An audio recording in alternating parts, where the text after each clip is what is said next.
afternoon, Mr. Eyram Tawia. Good afternoon. So, thanks a lot for granting us this interview. Yeah, so just jumping straight into the interview questions, can you let us know what, in your opinion, defines success as an entrepreneur in Ghana? Yes, so for me, success is as defined by Winston Churchill, moving from failure to failure without losing momentum. So in this definition, there's all the traits listed in there. The first one is the momentum, the grit, right? The grit to keep going and not settling, right? So the first trait is the momentum. Then we have the being open to failure, seeing failure as a stepping stone, right? So when you fail, to learn from it and go to the next failure. So not settling, right? Having that not settling spirit, and also having passion, right? Passion is key in every successful entrepreneur, because I always tell people that when all is lost, it's passion that keeps you going.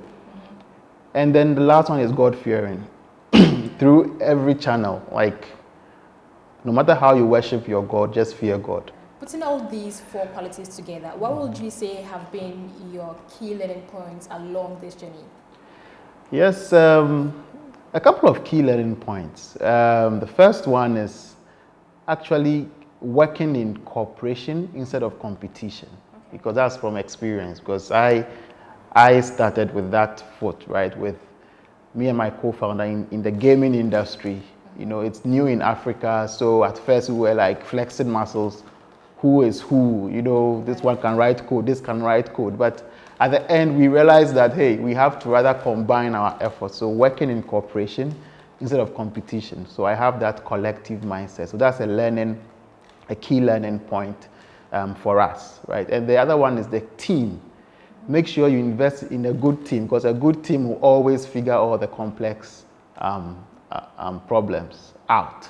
It's never about the money or funding you have. If you don't have the right team, you will burn through any amount of money. So right team and right attitude, it's also part of our journey. And also having an exponential learning mentality coupled with humility, right? So I always tell my team members that we work with each other, not for me, right? And it takes a lot of humility to be able to work with each other.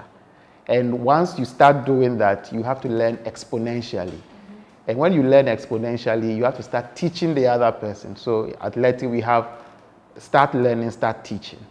So everyone has that form of flat kind of relationship, right? Having that humble spirit to learn and learn very fast. And once you have that humble spirit, everything the other person knows will be poured on you like water. So I think that's why biblically they said it's through humility that you get things from kings, right? Exactly. And chiefs. So that's very key here. As you were mentioning some of the points, I could tell that there are certain points along the way where you had your highs and had your lows. So can you tell us what sustained you during your high and low moments? Yes, so as you said, all these points come with experience, right? So there, and I mentioned that the team bit is very key. When we are at our high point, when things are going right, the excitement and not settling attitude has to kick in very fast, because we've had instances where, you hit a big milestone and you relax and you think that's where you are hungry. By the time you realize things are going wrong, so you don't have to settle, always yearn for more. And for us, that is something that is key to us. Anytime we hit a certain contract or milestone, we make sure that that is just a stepping stone to the next. So we keep dreaming.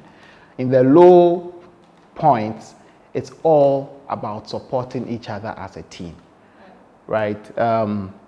We have this policy of always asking of the well-being of your team member, right? How are you? How is it going? Yeah, Absolutely. I must say I've been very impressed with the journey so far. And personally, I follow you on LinkedIn. Oh. And I've seen a couple of posts about some awards you Great, won great. and your milestones. Yes. But can you highlight some of the key achievements for your company?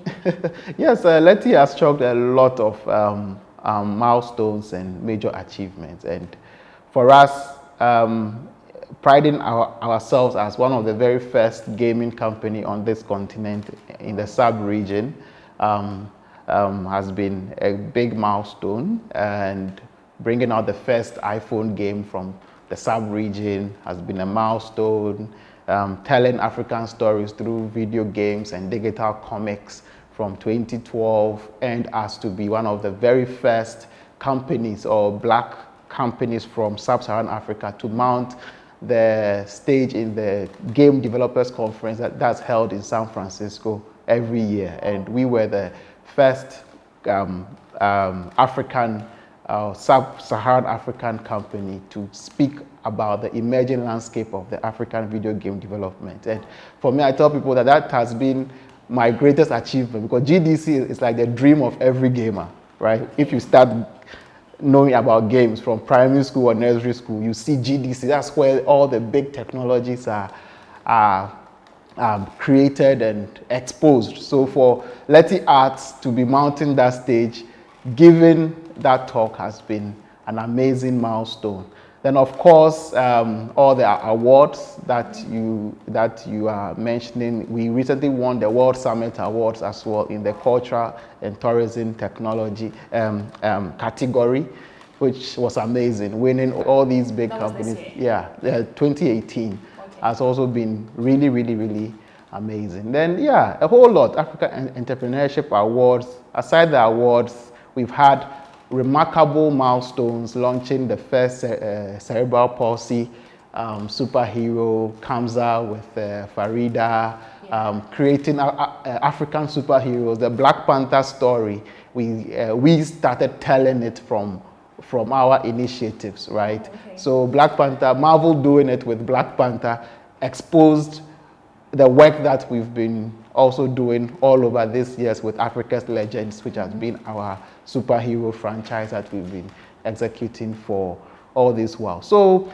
the achievements have been great, and people who have interned or worked with Leti have also grown tremendously, because we have industry growth as part of our values, and next generation as part of our values. I think we have 4 key values as a company, which is meaningful authenticity, we have local talent, we have industry growth, and then we have the next generation in mind. So everything we do is cut across these values, and we've chalked milestones in all these parts.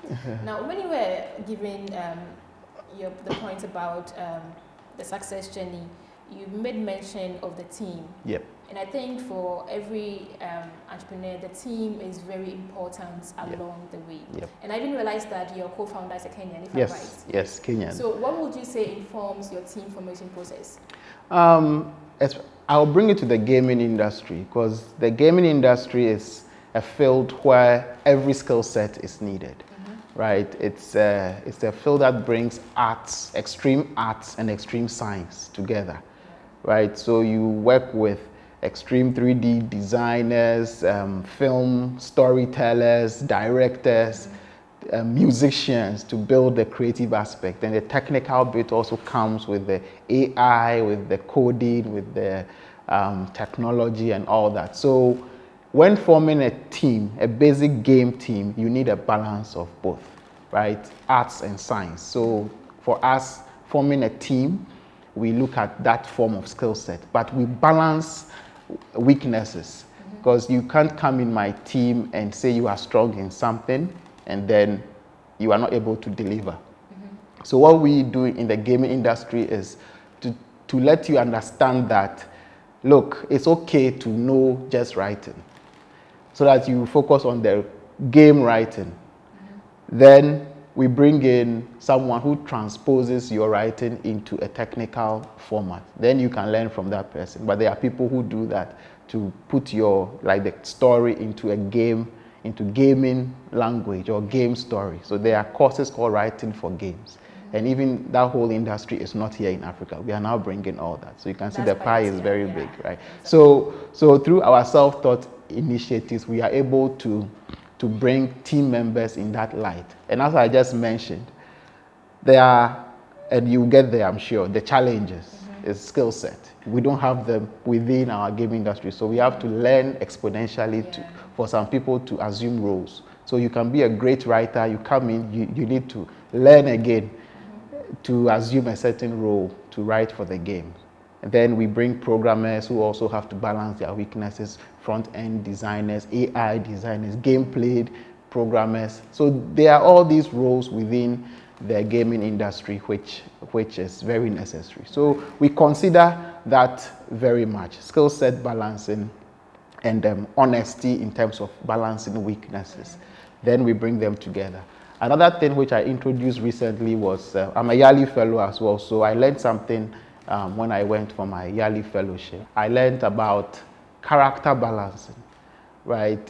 They made us do this indexing of character. There are some people who are deep thinkers, some are aggressive, some are yellow, like in the middle. So the aggressive people are red, yellow is a honey hole, and then we have green who are probably all round, and then you have the deep thinkers who are blue. When you speak, they need to digest everything before they come out. Some just go with whatever is going. So that helped us a lot to see why disputes may happen in certain teams, right? Because we do a lot of consulting work in terms of forming teams on the fly. So a game project comes, you form this team. Then, so you need to have those chemistry bit also key. So I started factoring those kind of traits in team formation. Yeah, not perfect, but at least I try to see if this person can work with this person, or if this, that sort of that. When you were talking about your journey, you did mention that it's been 10 years already. Yeah. But I'm sure that there was that point where you noticed that, okay, our product is ready for the market. So how would you know, how can you tell that your product is ready for the market as a startup or as an entrepreneur? It all depends on the timeline or the plan, because every product has a journey, like a plan that you build an alpha version, a beta version, and then you have a go-to market strategy for it. So for us, we follow that form of structure. So once we do the testing, once at the alpha level, friends are testing, a community is testing, it works, then we go to the next level, beta, fix bugs, beta, then it can go to the market, right? And for us, even now we are doing that kind of test now with one of our big partners as I speak right now, right? You test to see if the key points work: revenue collection and probably virality. If your game or your product takes revenue, make sure your revenue points are working. That people want to pay and it's not working. And we have had a lot of instances where we put a product out there and people call us that they are not able to pay. So at that point, you are losing revenue, right? Because the product is not ready and you've put it out there, people want to pay, they are not. So make sure that the key parts are working in the app, right? Revenue collection is working, and then the key features that that define the app work. If it's a sending, like a fintech app, make sure the person is able to send money and the other person receives it, check it, put it out there. So that's how come you can use to verify when your product is fit for market. And also in terms of the partnerships, the business aspects. Right. If you have a partner who is going to pick up the product and run with it, make sure that partner agreements, everything are signed, and then you can kick off. If you have the budget to push it out there, make sure all your marketing strategy is perfect, or not say perfect, nothing is perfect, but good enough to generate that audience for you to keep monetizing the product. Yeah. Right. People may have the product, but the question is that, is the market ready for that product? So, for instance, if you realize that the African continent is not ready for the products you're going to bring out there, is it something that can potentially affect your company? Yes, perfect. And that's what happens. Even us in the gaming industry, there are times that we've put out games and the market is just not ready. Right. So most of our games we put out in 2009, 2010, the market wasn't ready. They were iPhone games and we didn't have the market. And you'll be on BBC, CNN and all that, but you are having one download or two downloads, you know, from the market that you are serving. So, and for me, this has happened to me a lot in terms of even before Leti, in school, I was into radio station application development. So we're building DJ applications and all that. We built like a DJ, black DJ, and it came out, the market wasn't ready, but it was a perfect application, right? So that happens a lot. So for us, what we are doing now is, as much as our products are futuristic, and it's not only gaming which is suffering this, all the new industries, robotics, AI, and all that, there are parts of that industry that have grown. Like in gaming, you've heard of betting, lottery. It's also gaming. That aspect of gaming has matured in the market, right? Like in Africa, right? But the other side of gaming, which is the computer games, the video games and all that, is now also having its footing, right? The same way with music. There are some kind of music which is futuristic. If you release it now, you may not get the audience. The same way with movies and all that, right? So you need to be today conscious, right? And tailor your innovation to have some form of teaser for the future, but addresses a lot for the current. And that is what we are doing now. Most of the games we are building now support even SMS, right? Support WhatsApp, Facebook. People be wondering, we want 3D fight games, why are you now doing? But it's from experience. Because we've built the high end, we released it and we had a few downloads because the market wasn't ready, though that is the innovation. It's not that we've killed that innovation, it's still there. But we roll back to the current and partner like a company or a giant who would need the current bit of your technology and launch that current bit. So as people are playing the current, then you are seeding in the future technologies, the future 3D, the future storytelling gradually. So that is what LetiArts is doing now as a game company. Wow. So most of our games now, there's one that we are releasing called Hot Seat. It's a trivia game, has a Who Wants to Be a Millionaire, and once you download that game, very nice interface, but it plays even on the least Java browser, right? It works as an app. Then we now start seeding in very extreme graphic gradually from the product development plan. So these are things that you can involve, including your innovation. So you did mention about partnerships, and I'm sure that comes with entering into new markets as well. Yes. So as a startup, with or without funding, how do you enter into other markets? Yes, through partnerships. That is one key thing that I'm talking in terms of what LetiArts explores. Other companies may have other things. So some people have capital injection, like fundraising. They raise funds, get the capital, recruit, and then move. That is the ideal VC model and capital injection model. For Leti, we are not, the gaming industry, even in terms of funding, is still very new. So we do a lot of partnerships, right? Now we are exploring we are in Kenya because my co-founder is Kenyan. So already we have Ghana, Kenya if we want to deploy something because we have someone on the ground there.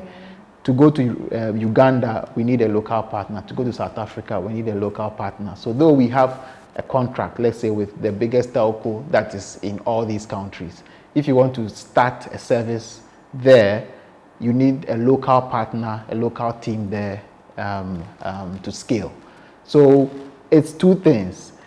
I advise people scale locally in one country, look at the model, fix all the issues, and then you can now replicate it in different countries. And that should be the way to go than going two countries at the same time, which could be Also, because some people, a prophet is not accepted in his own village. So sometimes you can launch Ghana, Nigeria, and Nigeria will just pick up, and Ghanaians will still be dallying around. So maybe, so yeah, I'll leave it like that. But what is working with for us is to test, fix, and then scale, right?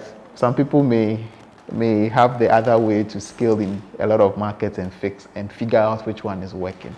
I mean, talking about funding again, Yeah. in the Ghanaian context, what would you say are 3 key things that investors look out for? That Ghanaian investors look out for. I mean, it could be... Yeah, because the investor space is very diverse, right? But there's one thing that cuts across that every investor has told me is that the team, an investor invests in the team first, right? They look at the team, because a smart team would figure out a smart product, like fix problems. So the team is key for a lot of investors. Before they come to your idea, is your idea big enough? Are you dreamers? Because look, you need to invest in big ideas. You need to think big, but you execute in chunks, right? So they look at the big idea. Once they look at the big idea and it's big enough for them to invest in, they now look at the execution.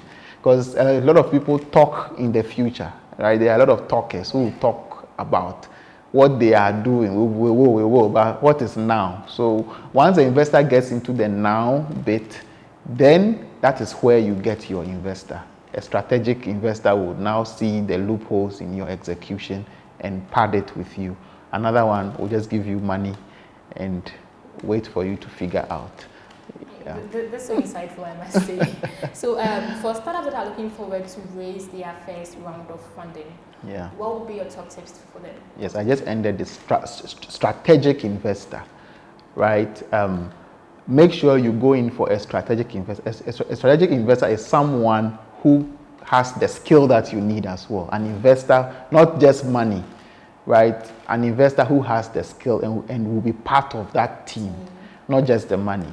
And also have a strong team, right? The team chemistry is very key, because we are one of the very few game companies who are still surviving as a game company. And every time they hear of Leti, they are like, you guys, because a lot of game companies, we've inspired a lot of game companies to start on the continent, our efforts. But a lot of them have come and closed. A lot of game companies are dead now. It's left with a few of us who are still going on. And when we meet each other, we congratulate them. Hey, Charlie, the great is there, So the team is very key. Make sure that your dream, you are able to delegate as well within the team to sell that dream to your team, right? That thing is very key. And for me, I always say that before you raise funding, make sure the team chemistry is key. Get a strategic investor who understands your loopholes. Make your loopholes clear. If you have zero money in the bank, tell the investor that you have zero money in the bank. If you have, it doesn't matter if you've been there for the last 10 years, because the idea might be great. If you cover up things and the investor comes in and finds out, then you've lost everything. So, we've been doing this for this while, but this is where the money has been going, and now we have zero. So honesty in that. That's why I said God-fearing bit is key. People who fear God come in always plain, right? They will just tell you as it is, and what's the worst that can happen? Yes or no? No will not kill you. Okay, maybe in some instances, in terms of when it comes to investment, but yes, but no will not kill you as a human being. That one true. So let's be honest. These things, make sure you fix your team and look for strategic investment, not just money. I've seen money. People have raised millions of dollars in companies, and they've burnt out the whole cash, and the companies are still closing down, right? So fix your team, look for strategic investment, and then you are good to go. Right. Yeah.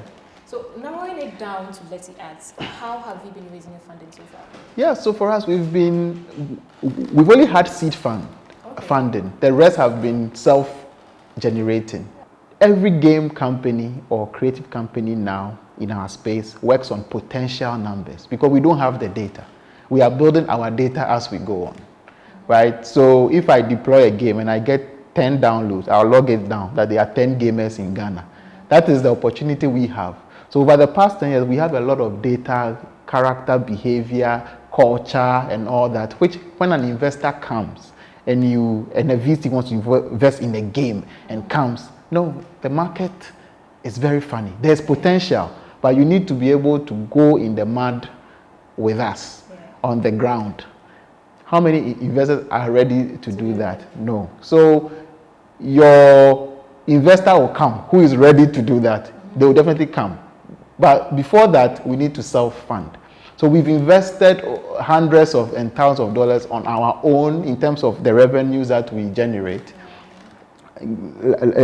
Luckily, our services cut across other entertainment spaces. So we do gamification for companies. We consult on character development, on game development. So we make some revenue from there. Then we reinvest it into our superheroes, Africa's legends, and all that. And that's how come we are able to still grow the Africa's legends to this far, because that is the billion-dollar idea.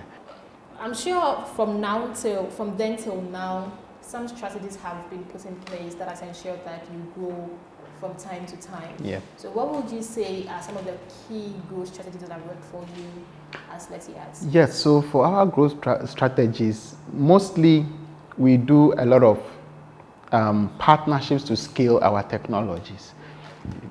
First, once we are able to get the leverage with media, right? But to grow, you need to partner. For instance, for Africa's Legends, it's out there. These characters are all cool. And we grew drastically by adding Kamsa, which was a partnership with the disability space with Farida, which pushed the brand as well, right? So that is a strategy that you can have. And currently, we've also partnered with telcos to deploy certain things. So partnerships scale you exponentially. Then there's also the growth hacking in the app, in the product itself, to put some virality mechanics within your app that when someone downloads and shares, the other person will also share to win certain incentives, which currently we are even putting in one of our products that we are working on now with a big partner to increase that form of stickiness and rewards bit within the app. So some technical hacking also happens when it comes to growth. So that is what we have been doing so far. Amazing. This is amazing. So in your opinion, what would you say are the major fundamental pillars in building a startup? You see, I wouldn't say major because it's my opinion. So I don't know, but I always talk about what works for me in terms of the team bit is key, right? As for the major pillar in terms of team, it's one of the very big ones. Then you have the idea. Your idea has to be big enough that you can go like pivot or fill a lot under that canopy. Not to fail, and then you don't have any option to present or fall to. Yeah. So I also listed some key bits in my book in terms of starting starting a startup. You have to have the can-do spirit, like dream. The idea has to be big, but the execution has to be in bits. And you don't have to settle. Just keep doing it, right? If this is what you want to do and you believe in it, keep doing it and counting your blessings. I tell people, count your blessings. The smallest thing, once you count your blessings, you feel good about yourself. Keep critics closer to you to be pushing you, but let positivity push you. But the critics, use their feedback to make you prove a point to them. Right? Don't let them go, but let them be coming. And the positive energy from your friends, right? And those who push you, associate with them. So I'll end it there for the pillars. Signed and sealed by you. All right, sure. So, moving on, what would you say are some unique opportunities that exist, especially in the Ghanaian startup ecosystem, that budding entrepreneurs can tap into? Yeah, no, their attention is huge. Everyone is talking about the rising youth, rising entrepreneurs, campaign messages, jobs, and there's so much to fix in Ghana, right? So I tell startups there's so much to fix. Once it resonates with you, once it comes to you easy, explore it, because that's what makes entrepreneurship fun. You don't want to work with someone or for someone and you are grumbling or it's not your passion. There are a lot of dissatisfied artists in the banks, dissatisfied maybe lawyers in the bank, or there are a lot of people doing stuff that now they are working in the white collar jobs and they are not getting fulfillment. My wife quit as HR professional, now sells kente. If you call it, I sell kente, right? I'm making games. I did my university, everything, and I'm making video games. And it comes to you easy. Like that's your passion. So every day is not work. It's like you are solving an issue. When I come to work, what is in my mind is that I'm providing hope for the next future generation. I want to see African stories be preserved in this format. That is what is driving you. You are making meaning, creating value. My mind is even wandering already. My imagination is all around, What would you say that as an accelerator program we should focus on? So the unique features that we should focus on? For me, I think accelerators are good, but it should be for the right intentions and focus on commercialization of products, right?